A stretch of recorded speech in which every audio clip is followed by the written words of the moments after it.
Right from dictation, এটা একটা game changer question type. এটা রিপিট সেন্টেন্সের সহোদর ভাই আপনি বলতে পারেন। রাইট ফ্রম ডিকটেশনে আপনাকে একটি সেন্টেন্স শোনানো হয়, রিপিট সেন্টেন্সে আপনি যেরকম ওই সেন্টেন্সটি আবার বলা শুরু করতেন, কিন্তু রাইট ফ্রম ডিকটেশনে আপনাকে সেই সেন্টেন্সটি লেখা লাগবে। আপনি যদি 70% মতো ওয়ার্ড কারেক্টলি যদি আপনি লিখতে পারেন, আশা করা যায় এবং আমরা দেখি যে 70+ মার্ক কিন্তু থাকে।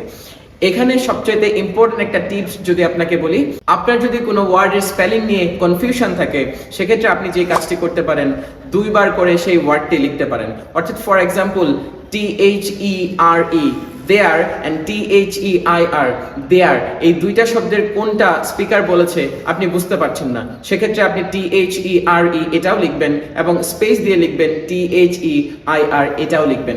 এখানে আপনি ক্যাপিটাল লিখছেন নাকি স্মল লেটার লিখছেন এগুলি কিন্তু খুব একটা ম্যাটার করে না, কারণ আপনি কি কি শুনতে পেরেছেন ঠিক সেটা আপনি লিখতে পেরেছেন কিনা এটাই সবচেয়ে বেশি ম্যাটার করে। রাইট ফ্রম ডিকটেশনে ইমপ্রুভ করার জন্য আপনি শুরুতে লিসেনিং পাওয়ারটা বাড়ানোর ট্রাই করবেন। ঠিক আগের মতোই আমি যেভাবে টিপস দিয়েছিলাম আপনাদেরকে, ইউটিউবে কিছু ভিডিও আপনি দেখতে পারেন প্লেব্যাক স্পিড কমিয়ে, অর্থাৎ ইংলিশ স্পিকারদের কিছু ভিডিও আপনি দেখতে পারেন। এর পরবর্তীতে আপনি যে কোনো একটি পোর্টাল থেকে ইজি লেভেল থেকে রাইট ফ্রম ডিকটেশন 1 সপ্তাহ বা 10 দিনের মতো ট্রাই করতে পারেন। এভাবে করেই কিন্তু আপনার লিসেনিং পাওয়ারটা বাড়বে এবং আপনি খুব দ্রুত লিখতে পারবেন ইনশাল্লাহ।